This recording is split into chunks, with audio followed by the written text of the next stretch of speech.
Shalom. Puji Tuhan, mari bersama kembali kita membuka Alkitab kita di dalam Kisah Para Rasul pasal yang ke-19. Kisah Para Rasul pasal 19 mulai ayat yang pertama sampai ayat yang ke-12. Ketika Apolos masih di Korintus, Paulus sudah menjelajah daerah-daerah pedalaman dan tiba di Efesus. Di situ didapatinya beberapa orang murid. Katanya kepada mereka, "Sudahkah kamu menerima Roh Kudus ketika kamu menjadi percaya?" Akan tetapi mereka menjawab dia, "Belum, bahkan kami belum pernah mendengar bahwa ada Roh Kudus." Lalu kata Paulus kepada mereka, "Kalau begitu dengan baptisan manakah kamu telah dibaptis?" Jawab mereka, "Dengan baptisan Yohanes." Kata Paulus, "Baptisan Yohanes adalah pembaptisan orang yang telah bertobat." Dan ia berkata kepada orang banyak bahwa mereka harus percaya kepada Dia yang datang kemudian daripadanya, yaitu Yesus. Ketika mereka mendengar hal itu, mereka memberi diri mereka dibaptis dalam nama Tuhan Yesus. Dan ketika Paulus menumpangkan tangan di atas mereka, turunlah Roh Kudus ke atas mereka, dan mulailah mereka berkata-kata dalam bahasa roh dan bernubuat. Jumlah mereka adalah kira-kira 12 orang. Kita berhenti sampai di sini dulu. Kita di sini akan melihat bagaimana orang yang percaya Tuhan Yesus, kembali seperti pembahasan minggu lalu, tidak secara otomatis dipenuhi oleh Roh Kudus. Ya. Di sini dikatakan ketika Apolos masih di Korintus, Paulus sudah menjelajah daerah-daerah pedalaman dan tiba di Efesus. Di situ didapatinya beberapa orang murid. Sidang jemaat mengerti dan fasih dan ahli dalam firman Tuhan itu penting. Tetapi lebih penting lagi dipenuhi oleh Roh Kudus dan bergerak dipimpin oleh Roh. Ya. Apolos itu gambaran dari seorang hamba Tuhan yang fasih, ahli di dalam kitab suci. Tetapi dia belum pengalaman bergerak dengan Roh Kudus. Paulus sebaliknya, bahwa bahkan pertobatannya adalah pertobatan pertemuan langsung dengan Tuhan Yesus dan dia langsung dipenuhi oleh Roh Kudus. Ya.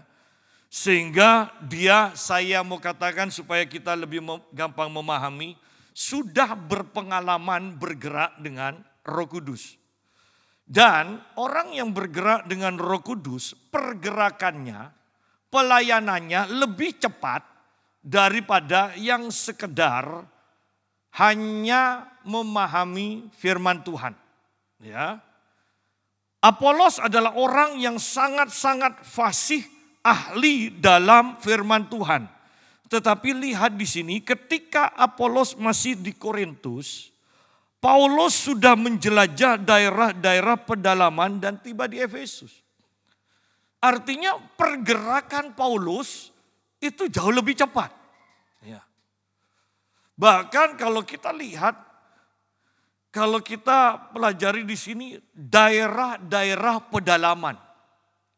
Kalau kita masuk daerah-daerah pedalaman itu tidak perlu firman Tuhan yang terlalu dalam. Dari bahasa Ibraninya begini, dari bahasa Yunaninya begini. Tidak perlu, yang praktis-praktis saja.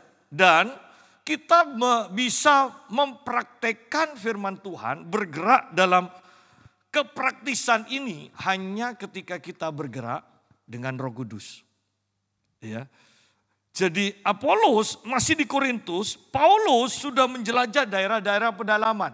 Saya percaya bahwa ayat ini sebenarnya mau mengatakan bahwa nantinya Apolos juga akan bergerak, ya, akan tiba di tempat-tempat di mana Paulus sudah melayani, ya. Karena dikatakan Paulus itu menanam, Apolos itu menyiram, ya kan? Nah, kalau kita lihat Kisah Para Rasul pasal 18 ayat yang ke-24 tentang Apolos, ini Apolos. Sementara itu datanglah ke Efesus seorang Yahudi bernama Apolos yang berasal dari Alexandria. Ia seorang yang fasih berbicara dan sangat mahir dalam soal-soal kitab suci. Ya. Dia memahami sungguh-sungguh kitab suci dan dia mempunyai keahlian atau dia itu fasih lidah. Ia telah menerima pengajaran dalam jalan Tuhan. Ya. Dengan bersemangat ia berbicara dengan teliti. Ia mengajar tentang Yesus, tetapi ia hanya mengetahui baptisan Yohanes. Lihat di sini bahwa Apolos adalah orang yang mengerti soal-soal kitab suci. Dikatakan mahir dalam soal-soal kitab suci. Kitab suci bagaimana? Hukum Taurat, kitab nabi-nabi, ya. Tetapi kemudian dalam perjalanannya ia menerima pengajaran dalam jalan Tuhan. Artinya dia percaya kepada Tuhan Yesus. Tetapi belum sampai kepada baptisan Roh Kudus. Dia hanya memahami, dikatakan mengetahui baptisan Yohanes, baptisan pertobatan, bukan baptisan mati di dalam Kristus dan bangkit sebagai ciptaan baru. Ya. Ia mulai mengajar dengan berani di rumah ibadat, tetapi setelah Priskila dan Aquila, ini adalah teman pelayanan dari Paulus, Priskila dan Aquila. Setelah Priskila dan Aquila mendengarnya, mereka membawa dia Apolos ke rumah mereka dan dengan teliti menjelaskan kepadanya jalan Allah. Nah, ini yang kurang-kurang dilengkapi, yang salah ya dibenarkan tentang jalan Tuhan, jalan menjadi pengikut Kristus. Karena Apolos ingin menyeberang ke Akaya, saudara-saudara di Efesus mengirim surat kepada murid-murid di situ supaya mereka menyambut dia. Ya. Setibanya di Akaya, maka ia dan karena kasih karunia Allah menjadi seorang yang sangat berguna bagi orang yang percaya. Sebab dengan cemu-cemunya ia membantah orang-orang Yahudi di muka umum dan membuktikan dari kitab suci bahwa Yesus adalah Mesias. Ya. Dan ini kalau sekarang terkenal sebagai apologet, ya, seseorang yang mempertanggungjawabkan firman Tuhan. Jadi kalau ada orang menuduh firman Tuhan salah, firman Tuhan tidak benar, ini tugas dari Apolos. Dia fasih kitab suci, dia akan ajarkan, dia akan bela iman Kristen, dan dia akan membungkam orang-orang yang tidak puas akan firman Tuhan, yang menjadi musuh dari firman Tuhan. Itulah Apolos. Dan oleh karena itu kita sekarang mengenal kata apologet. Ya, karena itu sebenarnya tugas Apolos untuk mempertanggungjawabkan, untuk membela iman Kristen. Ya, ini pasti pelayanannya penuh dengan perdebatan. Itulah pelayanan Apolos. Tetapi dari cerita ini Apolos selalu menang. Karena satu dikatakan dia fasih. Dia fasih berbicara. Kedua, karena dia sangat mahir dalam soal-soal kitab suci. Ya. Dan sampai sekarang ternyata pelayanan Apolos ini terus berlangsung. Ya. Kitab suci kita Kristen dikatakan bukan asli. Pak Multu dengan sederhananya dia katakan, kok tahu kalau kitab Kristen ini Alkitab tidak asli, tunjukkan dong yang asli. Nah, ya, dia dengan sederhananya memang tidak bisa dibantah itu, ya. Nah, sekarang kita kembali kepada pelayanan dari Paulus. Di pasal 18 kita tahu bahwa tidak cukup fasih lidah dan mahir dalam kitab suci. Harus pemahaman-pemahamannya dilanjutkan. Tidak cukup hanya baptisan Yohanes, tetapi harus terus maju kepada baptisan di dalam nama Tuhan Yesus dan kepada kepenuhan Roh Kudus. Di sini sekarang Paulus di dalam pasal 19. Ayat 2 katanya kepada mereka, sudahkah kamu menerima Roh Kudus ketika kamu menjadi percaya? Akan tetapi mereka menjawab Paulus, belum, bahkan kami belum pernah mendengar bahwa ada Roh Kudus. Lihat di sini bahwa ketika kita tidak memahami pengajaran tentang Roh Kudus, ketika kita tidak diajari betapa pentingnya menerima Roh Kudus dan dipenuhi Roh Kudus, maka kita juga tidak ingin ya untuk dipenuhi oleh Roh Kudus. Kan tidak mungkin ada yang orang ingin sate tanpa mengetahui ada masakan sate. Ya kan? Jadi harus tahu. Seperti yang saya sering kali katakan, pengajaran itu penting. Kalau kita selalu diajar Yesus sudah tidak menyembuhkan sekarang, maka ketika kita sakit, kita tidak akan berdoa kepada Tuhan Yesus untuk disembuhkan. Kita diajar sekarang, pelayanan para rasul, pelayanan Yesus dalam menyembuhkan sudah digantikan oleh dokter. Karena kita diajar seperti itu, ketika kita sakit kita langsung pergi ke dokter. Ya. Bahwa pengajaran itu sangat penting. Ya. Karena ketika kita diajar, kita mengetahui, kita menginginkan, kita mendoakan, dan kita menerima. Ya. Nah, kalau Roh Kudus ini tidak penting, Anda lihat Paulus itu bertanya kepada jemaat di Efesus ini. Katanya kepada mereka, sudahkah kamu menerima Roh Kudus ketika kamu menjadi percaya? Bahwa dari ayat ini kita bisa menangkap bahwa orang yang percaya tidak secara otomatis dipenuhi oleh Roh Kudus. Yang kedua adalah dipenuhi Roh Kudus adalah hal yang sangat penting. Sehingga Paulus menanyakan itu, sudahkah kamu menerima Roh Kudus? Ya. Bahwa ini sangat penting.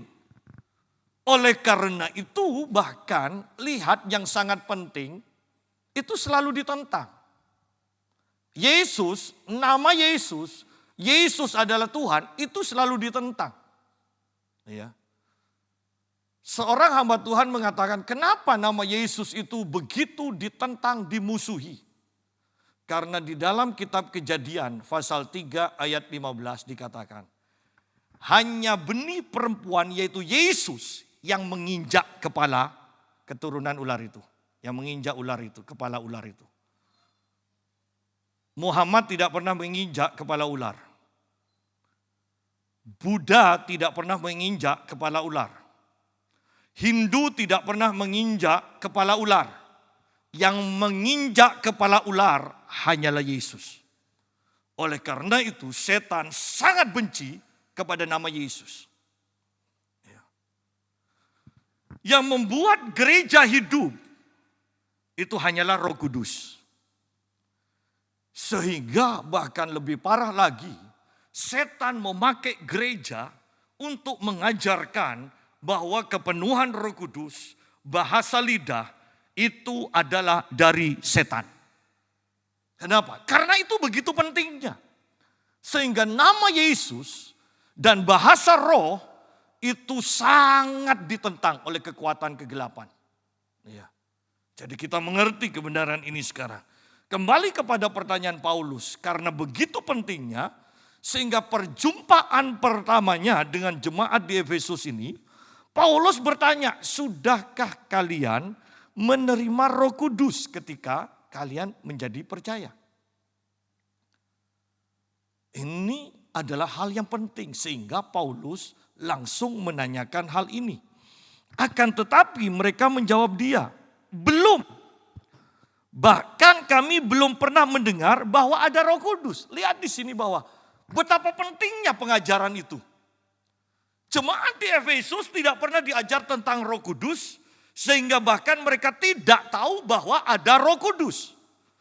Lebih lagi mereka tidak tahu bahwa Roh Kudus itu adalah penolong, penghibur, pembela, pengacara yang Tuhan Yesus utus untuk menyertai mereka. Untuk memperlengkapi mereka. Mereka tidak tahu hal itu.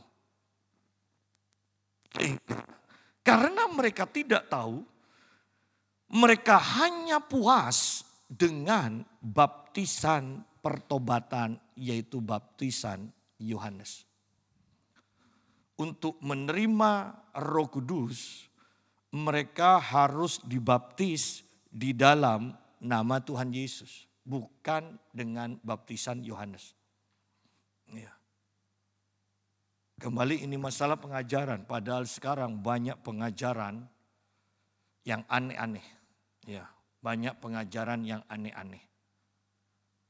Sekarang ini yang sangat-sangat perlu diperhatikan adalah pengajaran Shincheonji, di mana dari Korea mereka itu bisa bekerja sama dengan gereja, mensponsori, ya, bahkan dengan sekolah ada lomba apa saja mereka akan ikut mensponsori. Kemudian pemenangnya akan dibawa ke Korea. Kemudian di Korea mereka akan dibasuh otaknya dengan pengajaran. Satu, mereka mengatasnamakan gereja tapi mereka tidak percaya dengan Allah Tritunggal. Yang kedua, mereka tidak percaya dengan Roh Kudus. Jadi disinilah banyak pengajaran-pengajaran yang sesat, yang aneh-aneh di akhir zaman. Ya. Bahkan kalau kita melihat mujizat-mujizat yang dilakukan oleh pendeta-pendeta Afrika, itu mereka kalau itu dari Roh Kudus, kenapa sampai mempermalukan jemaat Tuhan? Anda bisa bayangkan jemaat Tuhan itu dari jarak jauh dibuat begini dan mereka muter-muter mengikuti tangan. Mana ada ayatnya yang seperti itu? Mereka bisa disapu dari jarak jauh dan mereka di sana mereka bisa tumbang. Jatuh. Mereka bangun disapu lagi, mereka jatuh lagi. Orang-orang ketawa dan ketawa, mau tertawakan mereka. Jadi lihat, orang berpikir, wah hebat. Tetapi ayatnya tidak ada yang seperti ini. Ya, ayatnya tidak ada. Kita tidak boleh mempermalukan jemaat di hadapan jemaat yang lain. Ya. Jadi banyak. Dan Ibu Kitty Hamilton memperingatkan ke saya. Dia katakan hati-hati dengan pendeta-pendeta dari Afrika. Karena kebanyakan mereka itu memakai voodoo. Ilmu voodoo. Ya. Jadi bukan Roh Kudus. Ya. Jadi di sini pengajaran itu begitu penting. Kembali kepada pembahasan kita. Ayat 3. Lalu kata Paulus kepada mereka, kalau begitu dengan baptisan manakah kamu telah dibaptis? Jawab mereka, dengan baptisan Yohanes. Kata Paulus, baptisan Yohanes adalah pembaptisan orang yang telah bertobat. Dan ia berkata kepada orang banyak bahwa mereka harus percaya kepada dia yang datang kemudian daripadanya, yaitu Yesus. Ketika mereka mendengar hal itu, mereka memberi diri mereka dibaptis dalam nama Tuhan Yesus. Jadi penting baptisan itu yaitu dibaptis di dalam nama Tuhan Yesus. Bukan baptisan Yohanes. Ya. Sekarang soal baptisan, iya baptisan di dalam nama Tuhan Yesus. Tetapi sekarang aneh. Ada pendeta-pendeta membaptis, pendetanya takut ke air. Ya. Jadi mereka hanya pakai bak mandi, kemudian orangnya yang dibaptis yang harus duduk selonjor, kemudian ya. Tapi pendetanya di luar bak mandi itu. Atau bahkan sekarang ini lucu, ada di TikTok itu pendeta pakai celana pendek, pakai sepatu, ya. Dia duduk di tepi kolam dan orang yang mau dibaptis itu sudah ada di dalam kolam. Ya. Kemudian dalam nama Tuhan Yesus silakan mencelupkan dirimu sendiri, dikatakan. Loh, mana ada orang mati nguburkan dirinya sendiri? Iya kan? Kan enggak ada, orang mati harus dikuburkan, orang lain yang nguburkan. Ya. Artinya bahwa ini loh zaman sekarang, ketika kita tidak hati-hati, maka kita itu bisa disesatkan. Kan sayang, maksud saya begini, sudah hampir finish, kok disesatkan? Kalau memang mau disesatkan, ya dari awal-awal aja lah sesat. Ya. Sudah hampir finish. Kok mau menyerah kan gitu. Ya. Jadi ini yang harus kita perhatikan di akhir zaman ini. Banyak yang aneh-aneh. Ya, banyak yang aneh-aneh. Ketika ayat 5, ketika mereka mendengar hal itu, mereka memberi diri mereka dibaptis dalam nama Tuhan Yesus. Kemudian setelah dibaptis dalam nama Tuhan Yesus, ayat 6 di sini berkata, dan ketika Paulus menumpangkan tangan di atas mereka, turunlah Roh Kudus ke atas mereka dan mulailah mereka berkata-kata dalam bahasa roh dan bernubuat. Bahwa ketika kita memahami sungguh firman Tuhan dan melakukan firman Tuhan, di sini berbicara tentang baptisan di dalam nama Tuhan Yesus. Ketika mereka melakukan apa yang mereka sudah ketahui sekarang ini, maka perjalanan iman mereka itu enak. Setelah dibaptis, mereka itu ditumpang tangan oleh Paulus untuk menerima Roh Kudus dan mereka langsung menerima Roh Kudus. Bagaimana kita tahu di sini dikatakan turunlah Roh Kudus ke atas mereka dan mulailah mereka berkata-kata dalam bahasa roh dan bernubuat. Pak, tapi kan kita tahu bahasa roh yang diterima oleh jemaat sekarang kebanyakan kan la la la la la, li li li li li, ya, laba laba laba, ya kan? Sidang jemaat sebenarnya bahasa seperti itu tidak ada yang salah. Ingat, seorang bayi yang baru belajar berkata-kata, tidak ada yang mengatakan, Papa aku mau baca koran. Tidak ada. Paling yang dibicarakan, pa, ma. Nanti setelah agak lama, ya setelah pa, ma. Terus papa, mama,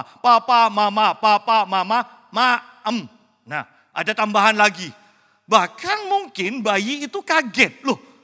Dengan bahasa barunya, ya suku kata, ya kata yang baru ini. Terus mungkin sekarang ada tambahan maem. Nanti tambahan ada kata baru lagi. Ya. Artinya begini, kalau kita bertahun-tahun hanya la li, berarti dalam keseharian kita tidak punya saat teduh dan memakai terus kata-kata bahasa roh ini yang kita miliki. Sehingga suku katanya tidak pernah berkembang. Hanya itu aja. Ya. Yang saya takutkan adalah banyak orang Kristen yang menghina orang yang hanya la li. Kalau sampai penghinaan ini dikategorikan menghujat Roh Kudus, Anda bisa tahu akibatnya. Tidak ada pengampunan. Mereka tidak akan pernah mengatakan, Tuhan ampuni aku karena menghujat Roh Kudus dengan menghina lalalala lilili. Karena mereka tetap beranggapan itu bukan dari Roh Kudus. Padahal itu dari Roh Kudus. Ya. Di sini yang sangat menakutkan sebenarnya. Sehingga kalau tidak mengerti jangan turut menghakimi. Ya. Supaya kita tidak salah. Pak, tapi di sini dikatakan ketika mereka berkata-kata dalam bahasa roh, mereka juga bernubuat. Di dalam Kisah Para Rasul pasal yang kedua, ketika mereka penuh Roh Kudus, dikatakan orang-orang yang ada di sana dari berbagai belahan dunia itu mengerti bahasa mereka. Berarti bahasa rohnya itu bahasa yang ada di dalam dunia yang mereka tidak pelajari. Saya mau menyederhanakan begini, bahwa ketika mereka dipenuhi Roh Kudus, mereka akan berkata-kata dalam bahasa roh, yaitu bahasa doa. Ya, jadi bahasa doa ini bisa dipakai dimanapun, kapanpun kita itu mau melakukannya. Itu bahasa doa. Nah, sementara kita berkata-kata dalam bahasa doa, ada kemungkinan Roh Kudus akan bawa kita kepada bahasa roh yang bersifat nubuatan. Yaitu yang perlu ditafsirkan. Sementara kita berkata-kata dalam bahasa roh, bahasa doa, bahasa roh kita bisa dibawa ke dalam bahasa yang ada di dalam dunia yang tidak pernah kita pelajari. Tahu-tahu orang di samping kita, misalnya orang Arab, ngerti apa yang kita katakan, kita doakan itu, padahal kita sendiri tidak ngerti, ya. Sementara kita berkata-kata dalam bahasa roh sebagai tanda dipenuhi Roh Kudus, tiba-tiba kita memerintahkan malaikat dengan bahasa roh itu, yaitu bahasa roh yang bersifat sepertinya membentak, memerintah, berteriak, itu bahasa malaikat untuk menggerakkan malaikat. Tanpa itu sebenarnya kita tidak boleh dan tidak bisa memerintah malaikat. Kecuali bahasa kita diambil alih oleh Roh Kudus untuk memerintah malaikat. Ya, karena malaikat selamanya hanya ada di bawah kepemimpinan Allah Tritunggal. Bukan di bawah pemerintahan manusia. Ya. Itu kebenarannya. Nah, kembali lanjut sekarang supaya kita tidak bingung. Jadi tidak usah bingung dengan yang mengatakan bahwa kalau mau berbahasa roh harus ada yang menafsirkan. Bahasa roh yang bagaimana? Ya kan? Kalau hanya bahasa doa, dengan bahasa doa saja kita sudah ngerti bahwa kita bisa berdoa di mana saja, kapan saja. Artinya, bahasa roh yang merupakan bahasa doa bisa dipakai kita di mana saja, kapan saja. Ya. Ayat yang ke-7. Jumlah mereka adalah kira-kira 12 orang. Selama 3 bulan, Paulus mengunjungi rumah ibadat di situ dan mengajar dengan berani. Oleh pemberitaannya ia berusaha meyakinkan mereka tentang kerajaan Allah. Bahwa pelayanan di Efesus dimulai hanya dengan 12 orang. Ya. Dan Paulus setia mengajar dimulai dengan 12 orang ini. Kembali kepada zaman sekarang. Bahwa sekarang banyak gereja tidak berani memulai buka gereja dengan 12 orang. Sekarang gayanya gereja adalah mencuri jemaat. Mencuri jemaat. Ada 2 denominasi gereja yang sekarang sedang kejar-kejaran dalam mencuri jemaat. Dan yang saya mau katakan begini, kasihan. Ketika saya melayani ke daerah-daerah, ada gereja-gereja yang berseru, yang mengeluh. Kok seperti ini ya? Gereja kami banyak berkurang karena kesedot di sana. Ya, disedot, dijemput, segala macam. Saya hanya katakan begini. Apa mereka berani buka gereja di Pamekasan, di Sampang? Kalau antara pengeluaran dan pemasukan tidak nyucuk. Ya. Toh bukankah ini akhir zaman dan kegerakan seperti ini sudah ada mulai dulu. Anda tahu sekarang gereja dulu yang gereja getol dengan mencuri jemaat kan? Sekarang tidak ada beritanya. Artinya orang denominasi ini sudah tenang. Apalagi pendirinya sudah meninggal kan. Sehingga tenang. Sekarang ada 2 denominasi gereja yang getol nyuri jemaat. Dan ini bersaing. Ya. Pertanyaannya, silakan mereka, gereja besar, silakan. Tetapi pertanyaannya begini. Sungguh-sungguhkah mereka berani seperti firman Tuhan? Dimulai dari 12 orang yang tidak ngerti apa-apa. Beranikah? Apakah mereka mau bertekun untuk mengajar orang yang tidak ngerti apa-apa ini? Dan ingat bahwa di sini dikatakan Paulus mengajar sampai 2 tahun. Wow, itu penuh perjuangan kan? Sekarang gereja-gereja besar hanya nyewa gedung, semua difasilitasi dan mereka kemudian mengumumkan gereja ini dibuka di sini. Pertanyaannya, apakah itu jemaat yang tidak ngerti apa-apa? Ataukah itu sudah bahkan mungkin diaken dan majelis dari gereja lain? Oh, ngeri. Ya, mengerikan. Saya bahkan melayani seseorang, bukan seseorang, 2 orang Kristen. Satu bahkan suka mendanai gereja. Tetapi Anda tahu, masih aja suka ngeramal. Sukanya main kartu tarot, meramal. Ketika saya katakan, ibu sekarang harus tahu bahwa meramal itu tidak boleh, itu dosa. Kan kutuk keturunan. Mereka langsung diam. Mereka ndak iya, ndak. Berarti mereka belum bertobat loh. Hanya mereka sungkan yang mau bantah pada saya. Tapi saya tahu dengan sikap seperti itu mereka tetap akan melanjutkan. Ya, apa yang mereka sudah lakukan.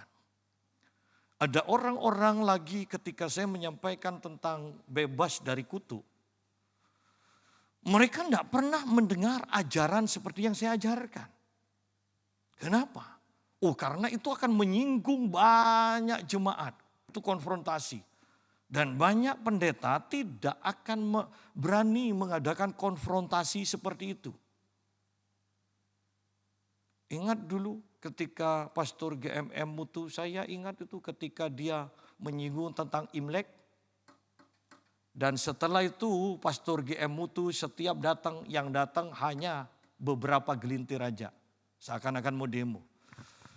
Tetapi ketika kebenaran demi kebenaran itu kemudian tersingkap, orang bisa menerima. Oh iya, kalau memang Imlek hanya sekedar kumpul-kumpul, silakan.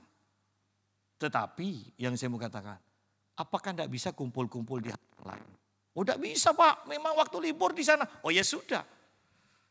Tetapi jangan sampai mendoakan arwah leluhur. Kan. Mau masuk lebih dalam lagi. Tahu artinya pakaian merah? Itu sebenarnya mereka pakai pakaian merah. Mereka katakan itu kan tanda sukacita. Oh bukan, yang terlebih penting itu menurut adat Tionghoa itu adalah Setan takut kepada warna cerah. Ya. Anda bisa pelajari itu tentang adat-adat seperti itu. Ya.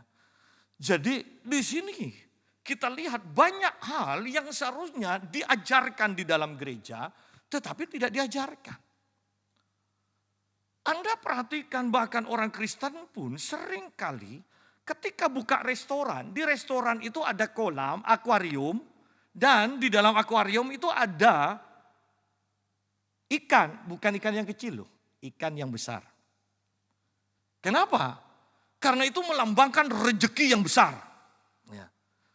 Nah, yang saya mau tekankan begini. Ikannya tidak salah, akuariumnya tidak salah. Tetapi kalau kita itu membawa atau membuat akuarium dan meletakkan ikan di dalamnya karena kepercayaan ini, itu yang salah. Ya, ngerti? Jadi jangan mengatakan pada saya, Pak Yusa itu orang mau melihara ikan, tidak boleh. Bukan. Tidak masalah. Tapi ketika kita dilandasi dengan kepercayaan iman yang salah ini, baru kita berdosa. Ya. Jadi banyak hal yang sebenarnya di alam roh itu disamarkan. Sehingga banyak orang tidak tahu. Ya. Dan banyak gereja kemungkinan juga pendetanya tidak tahu karena kurang belajar. Atau memang tidak mau menjelaskan supaya orang-orang tidak lari dari gerejanya. Ya. Jadi kita mengerti di sini. Semuanya harus disingkapkan karena ini akhir zaman. Pada akhirnya setelah kita diberitahukan ini, keputusan adalah kita sendiri. Ya. Apakah tetap mau melakukannya atau tidak. Ya. Nah, kembali kepada pembahasan kita sekarang. Ayat 8, selama 3 bulan Paulus mengunjungi rumah ibadat di situ dan mengajar dengan berani. Mengajar dengan berani, ya. Perlu dicatat ini. Mengajar dengan berani, tidak ada yang ditutup-tutupi. Ya katakan ya, tidak katakan tidak. Dosa katakan dosa, suci katakan suci. Ya. Selama 3 bulan Paulus mengunjungi rumah ibadat di situ dan mengajar dengan berani. Oleh pemberitaannya, ia berusaha meyakinkan mereka tentang kerajaan Allah. Ya. Tetapi ada beberapa orang yang tegar hatinya. Mereka tidak mau diyakinkan, malahan mengumpat jalan Tuhan di depan orang banyak. Karena itu Paulus meninggalkan mereka dan memisahkan murid-muridnya dari mereka dan setiap hari berbicara di ruang kuliah Tiranus. Lihat, pemberitaan sebenar apapun belum tentu diterima oleh semua orang. Ketika Paulus memberitakan kebenaran di sini, dikatakan tetapi ada beberapa orang yang tegar hatinya, mereka tidak mau diyakinkan. Tuh, mereka tidak mau menerima pengajaran dari Paulus. Mereka tidak mau diyakinkan, malahan mengumpat jalan Tuhan di depan orang banyak. Artinya mencaci maki Paulus dan pengajarannya. Memusuhi Paulus dan pengajarannya. Mempengaruhi orang lain untuk memusuhi Paulus dan pengajarannya. Selalu ada seperti itu. Ya. Nah, yang Paulus lakukan adalah ini. Karena itu Paulus meninggalkan mereka. Mereka sudah menerima pengajaran. Mereka tidak mau menerimanya. Mereka bahkan mengumpat. Sudah selesai tugas Paulus untuk mereka. Dikatakan karena itu Paulus meninggalkan mereka dan memisahkan murid-muridnya dari mereka.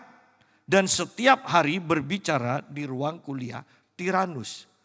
Dan dalam kitab Korintus, Paulus juga mengatakan begini. Itu kepada sesama orang Kristen di Korintus. Paulus katakan begini. Tidak mungkin tidak ada penyesatan. Ya.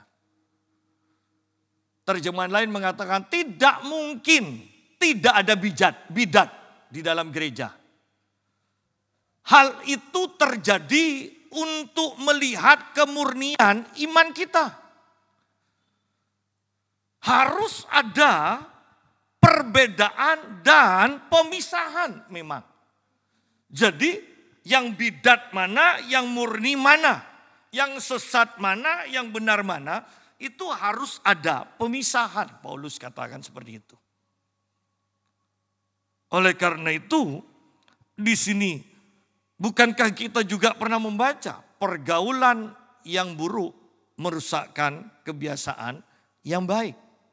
Hati-hati dengan pergaulan, hati-hati dengan pengajaran. Ya.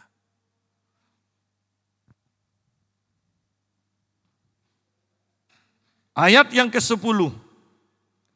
Hal ini dilakukannya 2 tahun lamanya. Sehingga semua penduduk Asia mendengar firman Tuhan, baik orang Yahudi maupun orang Yunani. Nah, perhatikan di sini, kalau firman Tuhan itu ingin maju, ya, tidak seperti yang diperkirakan oleh banyak gereja. Oh, kita harus tidak boleh terlalu keras. Ya, yang penting khotbah itu lucu, menyenangkan, menghibur. Tidak seperti itu. Di sini diawali dengan perpecahan yang mau terima pengajaran Paulus dan tidak mau terima pengajaran Paulus. Ya, itu berlangsung selama 3 bulan pengajaran, kemudian terjadi perpecahan. Setelah 3 bulan itu Paulus dengan muridnya yang sedikit itu, Paulus mulai mengajar selama 2 tahun. Dari orang-orang yang benar yang mau diajar pengajaran yang benar ini, ketika diajar selama 2 tahun, dikatakan hal ini dilakukannya 2 tahun lamanya sehingga semua penduduk Asia mendengar firman Tuhan, baik orang Yahudi maupun orang Yunani. Bayangkan dari orang benar, diajar pengajaran yang benar oleh seorang tokoh Alkitab yang benar, sehingga dalam 2 tahun dikatakan semua penduduk Asia mendengar firman Tuhan. Itu kan luar biasa. Seluruh penduduk Asia, bukan hanya Indonesia. Nah, kan? Karena dimulai dengan orang yang benar. Ketika benih ditabur di tanah yang baik, maka dikatakan kemudian hasilnya berlipat-lipat kali ganda. Ada yang 30, ada yang 60, ada yang 100 kali ganda. Kalau benihnya benar dan tanahnya benar dan penaburnya benar. Di sini pun setelah dipisahkan, murid yang benar diajar dengan benar oleh Paulus. Dalam waktu 2 tahun seluruh Asia mendengar firman Tuhan. Ya. Ayat yang ke-11. Oleh Paulus Allah mengadakan mujizat-mujizat yang luar biasa. Bahkan orang membawa sapu tangan atau kain yang pernah oleh Paulus dan meletakkannya atas orang-orang sakit. Maka lenyaplah penyakit mereka dan keluarlah roh-roh jahat. Jadi di sini kita lihat pengajaran Paulus bukan hanya sekedar pengajaran Alkitab, membedah isi Alkitab, tetapi pengajaran Paulus disertai oleh demonstrasi kuasa Tuhan. Dikatakan bahkan sapu tangannya aja atau kainnya yang dipegang, yang bersentuhan dengan Paulus, ketika itu disentuhkan pada orang sakit, orang sakit sembuh. Ya. Kalau ada kuasa jahat itu, roh jahat itu pergi. Ya.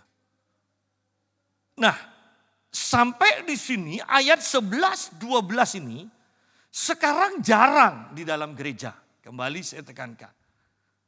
Sekarang jarang di dalam gereja. Penekanannya yang ngajar. Bayangkan kalau anak-anak STM hanya diajar teori, tetapi tidak pernah ditunjukkan barangnya seperti apa dan kemudian mempraktekkan untuk memperbaiki, untuk membuat. Nggak akan bisa. Di sini pun Paulus dia mengajar dengan benar, tetapi dia juga mempraktekkan apa yang diajarkannya. Pengajarannya kuat, kuasa Roh Kudus di dalamnya begitu kuatnya juga. Ya. Kalau kita mau sederhanakan juga di sini dikatakan di kalimat yang terakhir, maka lenyaplah penyakit mereka dan keluarlah roh-roh jahat. Artinya dari ayat ini bahwa banyak penyakit itu terjadi karena roh jahat yang beraktivitas. Ya. Sehingga ketika roh jahatnya diusir, penyakit itu seketika itu juga sembuh. Ya. Kalau engkau mempunyai penyakit kambuhan, dan kita sudah begitu berhati-hati dengan apa yang kita makan, apa yang kita lakukan. Tetapi toh kamu juga, saya mau katakan, usir roh jahat yang membuat penyakit itu di dalam tubuhmu. Dan ketika engkau terus mengusir, tiba-tiba tanpa sepengetahuanmu roh jahat itu pergi, tiba-tiba tubuhmu sembuh. Itu yang terjadi. Oleh karena itu betapa pentingnya kegiatan mengusir roh jahat di dalam gereja. Kegiatan, aktivitas mengusir roh jahat dalam kehidupan sehari-hari kita ketika kita berdoa. Usir aja apa yang terlintas dalam pikiranmu, roh apa, usir aja. Bahkan ketika kau mengatakan ekonomiku kok tidak membaik ya. Rencana Tuhan adalah memberkati kita berkelimpahan. Kalau kita sudah bekerja dengan benar, tetapi selalu gagal, pasti ada kekuatan roh jahat di balik itu. Ketika engkau usir roh kemiskinan atau kutuk kemiskinan, kutuk generasi, maka kehidupanmu akan diubahkan. Sidang jemaah, betapa pentingnya kita mempunyai kuasa untuk konfrontasi dengan roh jahat. Dan keadaan kita akan diubahkan hidup di dalam berkat Tuhan. Biarlah kuasa ini dinikmati, dimanifestasikan, dipraktekkan oleh kita. Dan hidup kita sungguh-sungguh diubahkan. Kita sembuh dari sakit penyakit. Keuangan kita juga dibebaskan. Sehingga kita mengalami peningkatan. Ya. Tuhan akan terus berkarya melalui kehidupan kita. Sidang jemaat, Paulus dari 12 orang. Bahkan kita di sini di hari Rabu yang di antara ibadah-ibadah yang lain, Rabu paling sedikit masih lebih dari 12 orang. Bukankah masih ada kans untuk kita menjadi besar? Dari orang-orang yang benar, menerima pengajaran yang benar, Tuhan akan memberikan pertambahan demi pertambahan. Tuhan memberkati. Mari kita berdoa.